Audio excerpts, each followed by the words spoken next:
कर्ज काढून दिवाळी करण्याचा सरकारचा कारभार, 9 लाख कोटींचा कर्ज राज्य सरकारवर कसा फेडणार? उद्धव ठाकरेंचा सवाल।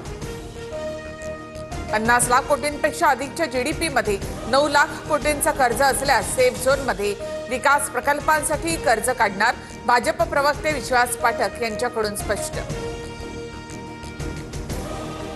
देवाभाऊंच्या नावे करोडोंच्या जाहिराती कशासाठी? एका माणसाच्या नावे करोडो उधळतात, मग शेतकऱ्यांना प्राथमिक मदत का नाही केली? उद्धव ठाकरे यांची टीका। राज्य सरकार निकष पाळून कर्ज काढतं, जनहितासाठी कर्ज काढण्याचे निकष पाळून आम्ही जनसेवा करणार, मंत्री आशिष शेलार यांच्या आरोपांना उत्तर। पंतप्रधान मोदींचा वाढदिवस म्हणजे काळा दिवस, आपल्या देशामध्ये अघोषित आणीबाणी, काँग्रेस खासदार प्रणिती शिंदेंची जाहीर टीका।